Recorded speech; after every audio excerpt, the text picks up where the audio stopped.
Como ter melhores escolhas nesse sentido, assim? Faz bem ter essa angústia de ter medo de tomar uma decisão? Nossa, não é nem que faz bem ou mal, a angústia te acompanhará.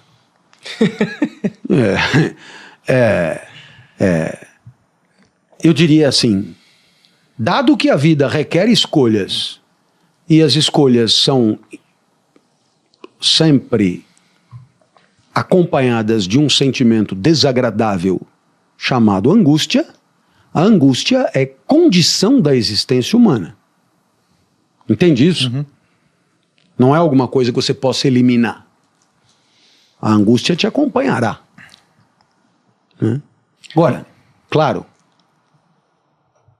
essa angústia, ela te permite, de maneira muito rica, encarar você mesmo. Sim. Refletir sobre você mesmo. Portanto, ela é um momento muito doloroso, mas muito rico de autoconhecimento. Porque Então, no final das contas, quem você é? Sim. Né? Mas o senhor tinha falado assim que a busca pela excelência, né, que os históricos falavam que a busca pela excelência ela vinha primeiro do que talvez essa busca mais material, prosperidade como material, como dinheiro. Mas não seria assim uma necessidade mais assim, um sentimento mais de urgência a gente buscar primeiro o material, se estabilizar, dar aquele sprint, depois falar assim, cara, agora que eu já tenho uma grana, eu consigo comer, morar, tenho segurança para minha família, agora eu vou pensar quem eu sou. Agora eu vou pensar nos problemas mais, qual o sentido da vida? Eu entendi o que você quer dizer, porque quando você está correndo atrás do necessário, é difícil você pensar no que você quer. Exato, a gente sempre fala um pouco baseado nas nossas experiências próprias, né? Eu vejo que, cara, eu busquei primeiro as minhas angústias existenciais, elas vieram muito mais básicas, né? Elas vieram muito mais depois que eu já tinha legal, cara, agora eu já tenho um salário legal, agora eu já como, eu já viajo, eu já moro bem, eu já ando de carro bem, agora eu tenho uma crise existencial de será que a vida faz sentido, entendeu? Mas antes disso não, eu só queria ter um bom emprego, um bom salário, uma boa vida e é isso. É verdade, uma acusação muito contundente que se faz a esse modo de pensar existencial, né? Mas eu insisto, né? Como nós estamos falando dos pensadores estoicos, né? Três se destacam na fase mais nobre do estoicismo. Um foi imperador, o outro foi riquíssimo jurisconsulto e senador, e o outro foi escravo.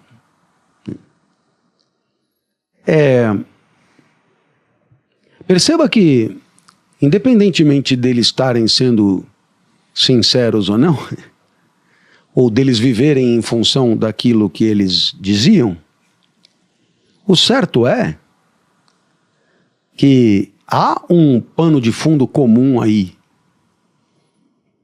A vida boa é a vida vivida em alinhamento com a própria natureza. E, portanto, quando eu disse que a busca da excelência vem antes, eu não quis dizer do ponto de vista cronológico. Eu quis dizer do ponto de vista do que é mais elevado, né?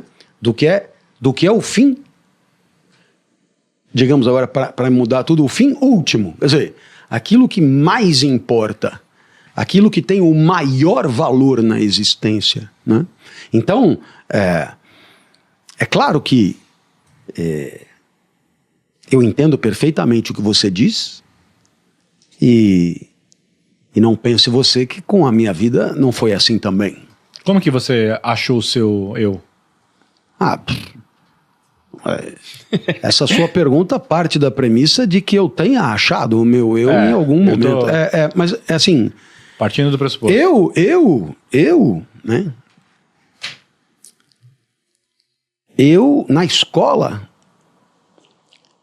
eu fui muito ajudado pelo meu pai, que tinha uma espécie de obsessão. O meu pai acreditava que se eu explorasse ao longo da vida aquilo que, do ponto de vista da minha natureza, eu fazia melhor, eu teria mais chance de me dar bem, digamos assim. Nesse sentido, ele, com outras palavras, ele dizia exatamente o que diriam os estoicos, né? Ele achava isso. Muito bem. Ora, o problema é que quando você nasce, não vem assim um manual de instrução. Olha, esse cara por natureza deve ser usado aqui, ali ou acolá no mundo, como seria no caso de uma máquina. Uhum. Não tem isso. Portanto, no nosso caso, isso decorre de uma descoberta. Uma investigação e uma descoberta. E essa investigação e essa descoberta deve ser realizada por quem vive. Ela é sobre si mesmo. Uhum. Por isso, o conhece-te a ti mesmo. É assim que a filosofia começa. Conhece-te a ti mesmo. E não é para você se conhecer a si mesmo e ponto. É para você se conhecer a si mesmo e viver em alinhamento com esse conhecimento. Uhum. Então, o meu pai fez o trabalho que a escola poderia fazer, que é o de me colocar em situações diferentes para que eu pudesse observar como eu me sentia e como eu me desenvolvia nessas situações. Uhum. Desde esportivas até artísticas, até de cálculo, até de, né, sei lá, poesia, até de, enfim. E depois de muito fracasso ou de muito desalinhamento, né, eu acabei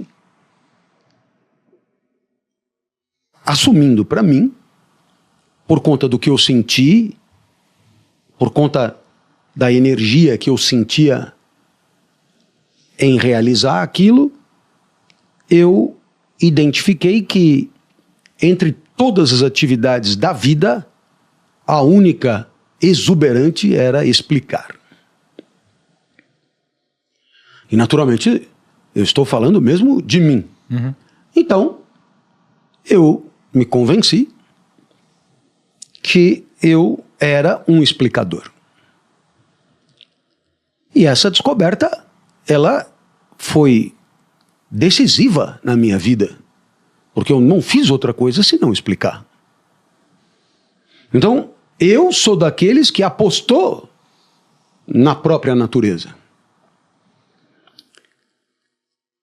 E fez mais dentro do programa estoico de viver. Eu tentei me aperfeiçoar, né? Não foi uma mera constatação, bom, agora eu virei professor, então agora é isso. Eu sou um explicador que explica, ponto. Não. Para o estoico, a busca da excelência não é um fluxo do rio, é meio contramão. A busca da excelência é onerosa, é cansativa, é esfalfante, é difícil. E eu entendia que já que a coisa era essa, de ser explicador, eu deveria me tornar o melhor explicador possível. E o que é o melhor explicador possível dentro do jeito estoico de pensar? É o máximo de perfeição dentro do teto da natureza. Uhum. O cara dá o máximo que pode, mas ele não é Maradona. Ele não é o Zico. Ele é, como você falou, joga, né? Uhum. Ele joga na Série B. Joga melhor que quase todo mundo, mas joga na Série B. Então, quer dizer... Então, eu fui atrás do melhor que eu conseguia. E qual é a graça disso? é que, no caso do explicador, isso pode ir até o fim da vida. Porque não há uma limitante física muito clara. Eu posso continuar estudando e, através da prática da explicação, eu posso encontrar caminhos que tornem a minha explicação a cada dia mais esclarecedora aos diversos públicos. E você dirá, e daí? Pois, dentro desse programa filosófico, isso se chama eudaimonia, o máximo de exuberância da própria natureza na hora de viver a vida. E eudaimonia é como se nós traduzimos por felicidade. Então, é um entendimento de felicidade que talvez não seja o nosso, mas é um entendimento de felicidade. O que é a felicidade? É o máximo de perfeição, não teórica, mas prática, né? Vivida na vida, que alguém pode alcançar. Então, a eudaimonia é a consequência afetiva da excelência. O senhor acha que o erro é que as pessoas querem viver a felicidade o tempo inteiro, 100% do tempo? Acho que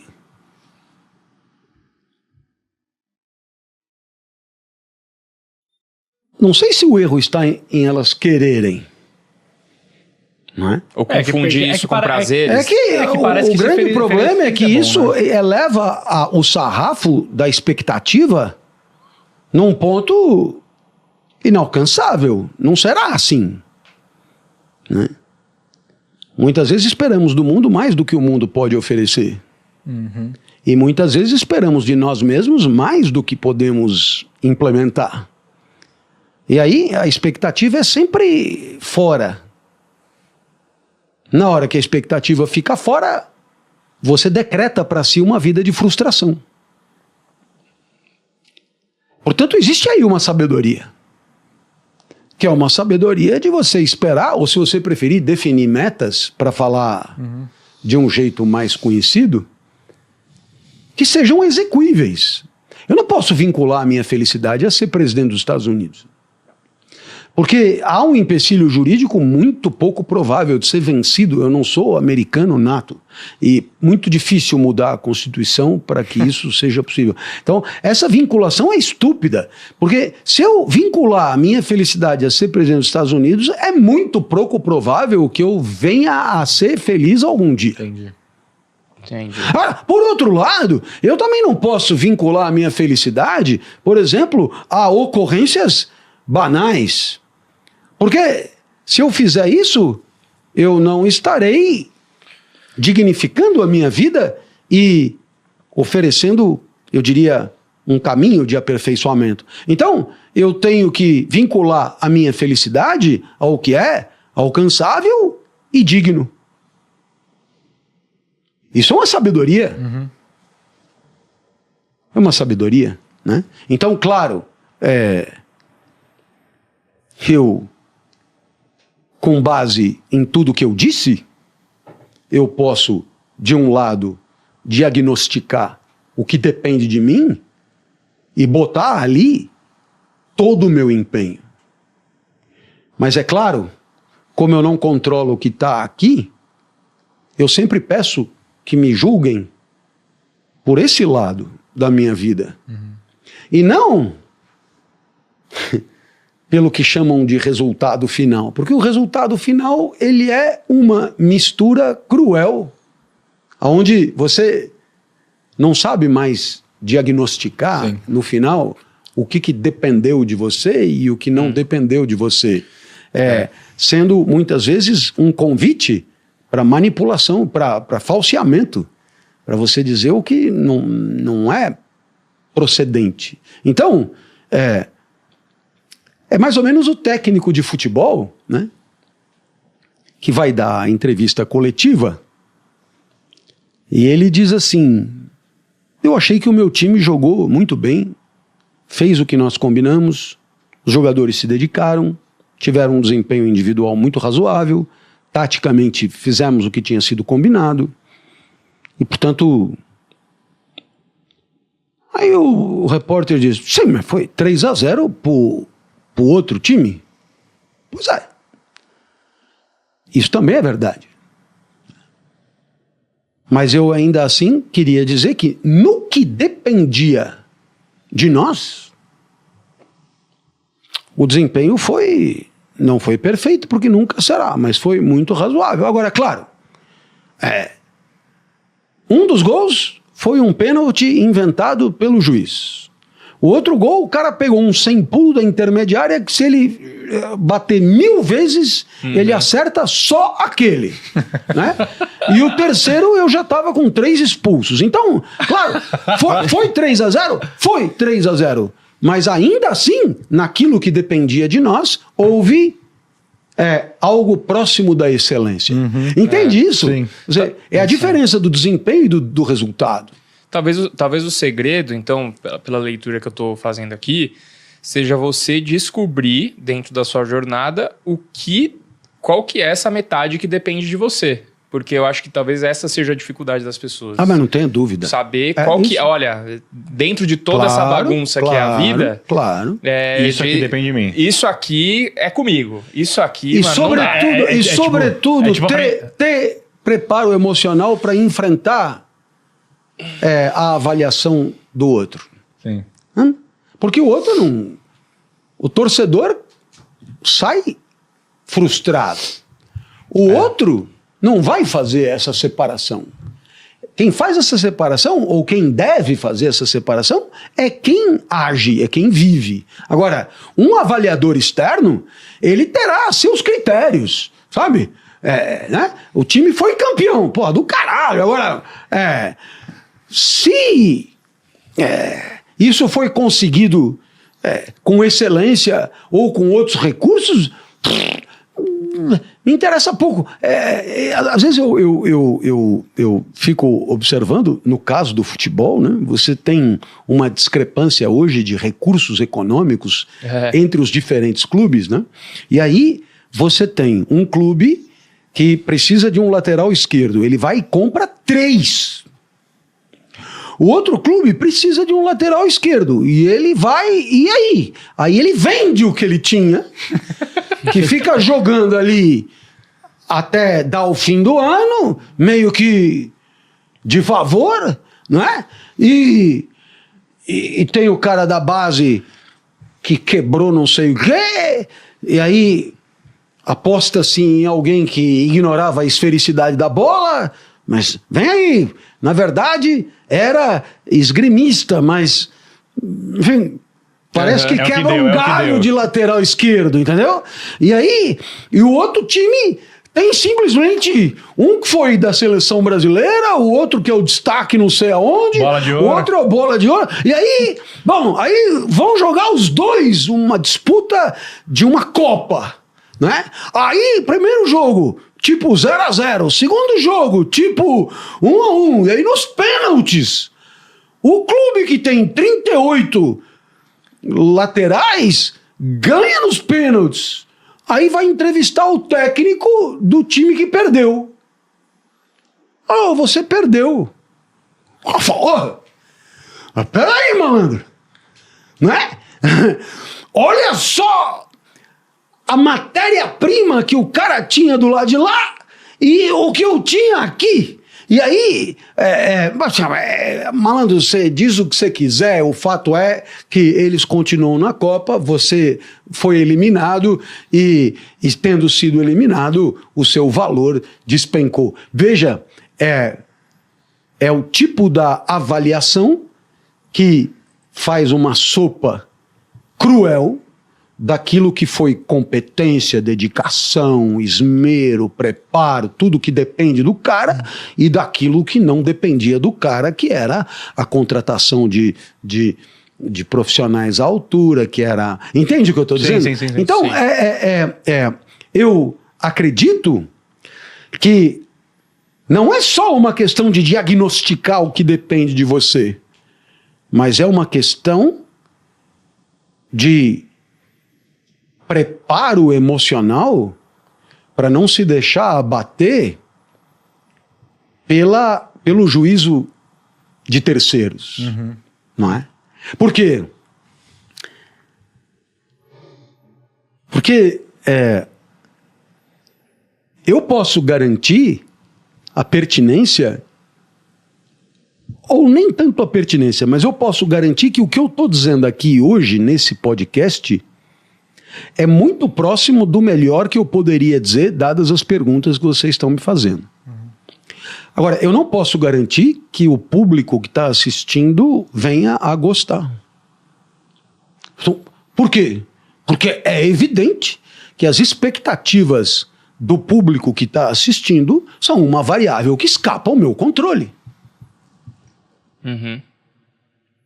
Ora, então, alguém diz, trate de dizer o que eles querem ouvir.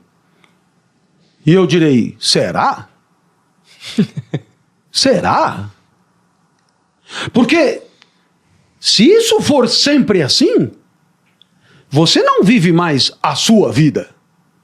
Você vive uma vida que está sempre de joelhos perante a expectativa suposta de terceiros. Portanto, é preciso estar preparado para se posicionar no mundo, apresentar no mundo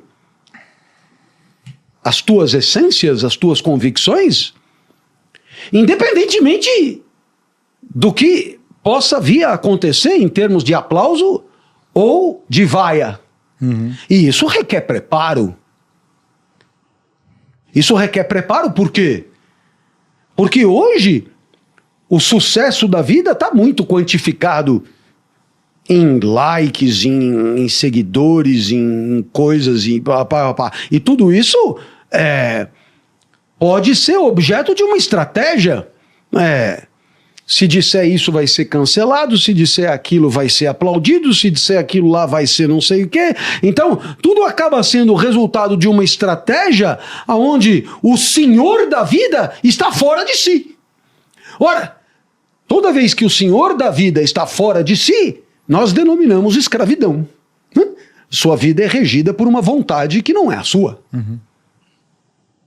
Então, é preciso ter preparo emocional, eu poderia dizer coragem, para se posicionar mesmo ante a dúvida a respeito do que vai acontecer na sequência.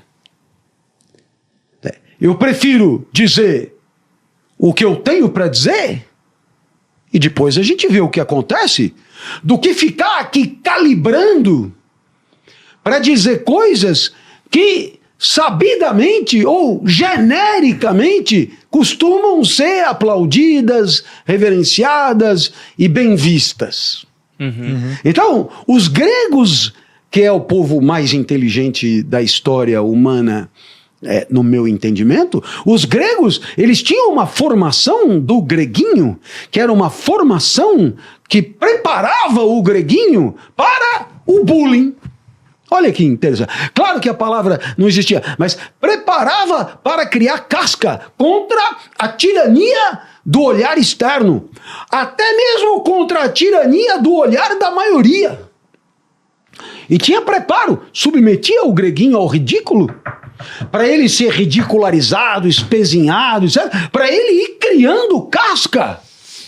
Era a filosofia dos cínicos. Para ele ir criando casca, para ele não se deixar amedrontar quando a sociedade mostrar as suas garras. Hoje, a sociedade mostra as suas garras o tempo inteiro por intermédio do quê? Por intermédio dos seus instrumentos digitais, o que acaba sendo profundamente intimidativo para muitos, para quase todos, eu diria. E aí acaba acontecendo uma coisa muito triste, inaceitável do ponto de vista estoico, que é você não viver de acordo com a própria natureza, mas viver de acordo com o que o outro espera que você viva. Teremos aqui Black Friday. Ah, da é isso Finclass, mesmo. certo? É a única oportunidade do ano para você assinar o Vitalício, ou seja, você assina a Finclass, você tem tudo lá dentro, Sim. tem conteúdos, tem research, tem... que mais tem lá? Tem o evento, Tem você vai ganhar ingresso pro tem evento do Fin carteira Day. de investimento, carteira do milhão. Tem tudo. Tem bônus, tem um monte de coisa. Tá? O do Mil Milhão tá lá dentro também. É verdade. Tem curso do Flávio Augusto, tem um monte de coisa legal. Você assina uma vez só e nunca mais precisa se preocupar. Será que vai renovar? Será que vai ficar mais caro? É uma vez só, tá? E o mais legal de você estar dentro da Finclass é pela comunidade e o fácil acesso com nossos analistas para você perguntar legal. o que você quiser. Isso. Então, se você quiser adquirir a Finclass no Vitalício, é um único dia de oferta, é no dia 29 apenas. Se inscreva. Deixa o nome e e-mail aqui para você ser avisado, porque se você entrar no dia 28, você não vai conseguir comprar, e se você entrar no dia 30, você não vai conseguir comprar. É só no dia 29. E outra coisa, se você comprando aqui pelo link do Primocast, o link tá na nossa descrição aqui, na nossa bio do Instagram, né? Ou na bio aqui, ou na descrição do Spotify, você tem a chance de ver a gente lá no cinema, né? A gente tá verdade. fechando para 300 pessoas, uma sala de cinema no Cinépolis aqui em São Paulo, pra gente fazer um Primocast ao vivo lá, presencial com vocês. É isso aí. Tá bom? Link na descrição, QR Code na tela.